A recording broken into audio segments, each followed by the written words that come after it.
আসসালামু আলাইকুম এভরিওয়ান, কেমন আছেন সবাই? আশা করি সবাই খুব ভালো আছেন। আমিও ভালো আছি। তো আজকে আপনাদের সাথে একটা রেসিপি নিয়ে আসলাম, আর সেটা হচ্ছে ধুন্দল আলু দিয়ে পাবদা মাছের ঝোল। তো এই পাবদা মাছের ঝোলটা আমরা বেশিরভাগ সময় পাবদা মাছটা ভুনা করি। তো আজকে আমিও প্রায়ই করি। তো আজকে আমি ভাবলাম যে একটু সবজি দিয়ে রান্না করি। তো আমি সেজন্য একটু বড় বড় করে ধুন্দলটা কেটেছি, আর আলুটা এরকম একটু পাতলা করে লম্বা লম্বা করে কেটেছি। তো আমি পাবদা মাছটা কিন্তু হালকা ঝোল দিয়ে ভুনা করে রান্না করলে ভালো লাগে। তো আমি এটাকে আজকে কষিয়ে তারপর পাতলা একটু ঝোল করে রান্না করেছি। তো ভাবলাম আপনাদের সাথে একটু শেয়ার করি। তো যেভাবে বরাবর আমরা মাছ রান্না করি, সব ধরনের মশলা দিয়ে কষিয়ে এর মধ্যে আমি মাছগুলো দিয়ে দিচ্ছি। তো মাছগুলো যেগুলো ভাজা যায় সেগুলো আমরা ভেজেই রান্না করি। পাবদা মাছটা আমি দেখেছি ভাজি করে রান্না করলে অনেক সময় ভালো লাগে না। তো আমি সেজন্য মাছটাকে আগে সব মশলার মধ্যে কষিয়ে নিয়েছি। তো এখানে মাছ রান্না করতে যে মশলাগুলো লাগে সেগুলোই দিয়েছি, যেমন পেঁয়াজ, রসুন, ধনে গুঁড়া, হলুদ আর জিরে গুঁড়া খুব সামান্য দিয়েছি। তেলের মধ্যে লবণ দিয়ে কষিয়ে তারপর মাছগুলোকে কিছুক্ষণ কষাবো, যেভাবে আমরা মাছ ভুনা করি সেরকম। তো এগুলো কষানো হয়ে গেলে আমি এগুলোকে উঠিয়ে নেব। তারপর এই মশলাতেই আমি আবার ধুন্দল আর আলুগুলোকে কষিয়ে নেব। তো আমার মোটামুটি মাছ কষানো শেষ। এখন আমি এগুলোকে একটা প্লেটে তুলে নিচ্ছি। আর যে অতিরিক্ত প্লেটে তোলার পর যে ঝোল থাকবে সেগুলোতেই এই সবজিগুলোকে কষিয়ে নেব। তো কে কীভাবে রান্না করেন পাবদা মাছের ঝোল, আর পাবদা মাছের সাথে আর কি কি সবজি দিয়ে রান্না করেন আপনারা আমাকে কমেন্ট করে জানাবেন। আর আমি অনেকগুলো মাছ নিয়ে আসছিলাম। তো বাজারে এই কদিন থেকে খুব বেশি মাছের দাম। তো আমি বেশি মাছ কিনতে পারিও না, সব সময় মাছের বার্গেনিং করতে পারি না। তাই সোজা সাপটা যে মাছগুলো আমার চোখের সামনে পড়ে সেগুলো নিয়ে আসি। তো আমি এদিকে মাছ তুলে সবজিগুলোকে এই মশলায় দিয়ে দিয়েছি।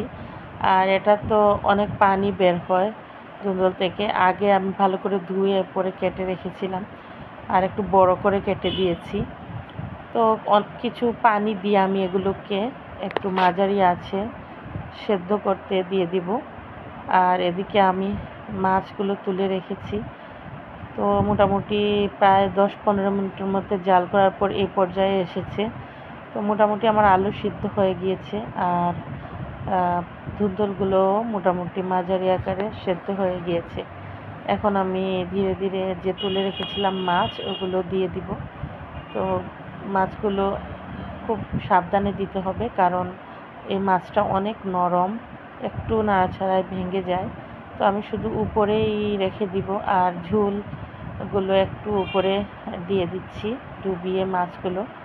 বেশি নাড়াচাড়া করলে আবার ভেঙে যাবে। যেহেতু আমার তরকারিটা মোটামুটি পুরোই সিদ্ধ হয়ে গেছে, আর কিছুক্ষণ 2-3 মিনিটের মতো রেখে দিলে পুরোপুরি হয়ে যাবে। তো মাছ দেওয়ার পর আমি একটু মাছগুলোকে ডুবিয়ে দিচ্ছি ঝোলের সাথে। তো এই তরকারিটা অনেক ভালো, ঝোলের তরকারি সবার জন্যই ভালো, স্বাস্থ্যসম্মত।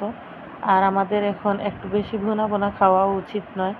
আর যত বয়স হয় একটু ঝাল মশলা, কম মশলা এগুলো দিয়ে ডাক্তাররাও নিষেধ করে বেশি মশলা ভাজাভুজি না খাওয়ার জন্য।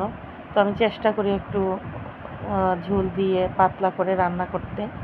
তো আমার মোটামুটি রান্না হয়ে গেছে। আমি কয়েকটা কাঁচামরিচ উপরে দিয়ে দিয়েছি, আস্ত কাঁচামরিচ, কারণ আমি মরিচ কিন্তু অনেক দিয়েছি, তাই আমার কালারটাও তরকারির অনেক লাল হয়েছে। কারণ ধুন্দলটা এমনিতেই একটা মিষ্টি সবজি, রান্না করলে মনে হয় যেন মিষ্টি মিষ্টি মিষ্টি লাগে। তো যে যেমন ঝাল খেতে চান সেরকম মরিচ দিবেন। আমি আবার বেশি মিষ্টি তরকারি খেতে পারি না, তাই একটু ঝালের পরিমাণটা বাড়িয়ে দিয়েছি। আর কাঁচামরিচগুলো আমি আস্ত দিয়েছি, কারণ কাঁচামরিচ আবার কেটে দিলে আরও বেশি ঝাল হয়ে যাবে, বাচ্চারা খেতে পারবে না। তো দেখেন আমার তরকারির কালারটাও সুন্দর এসেছে, আর ঝোলটাও কিন্তু আমি অনেকটা রেখেছি, কারণ ছোট বাচ্চারাও যদি ঝোলের তরকারি খায় তাহলে ভালো, বড়দের জন্যও ভালো। আর স্বাস্থ্যসম্মত। তো এই পাবদা মাছের ঝোলটা কে কীভাবে রান্না করেন আর আমার রান্নাটা কেমন হয়েছে যদি ভালো লাগে আমাকে একটু কমেন্ট করে জানাবেন আর আমার সাথেই থাকবেন। তো আজকের মতো এখানে শেষ। ভালো থাকবেন, দেখা হবে অন্য কোনো রেসিপি নিয়ে। বাই, আল্লাহ হাফেজ।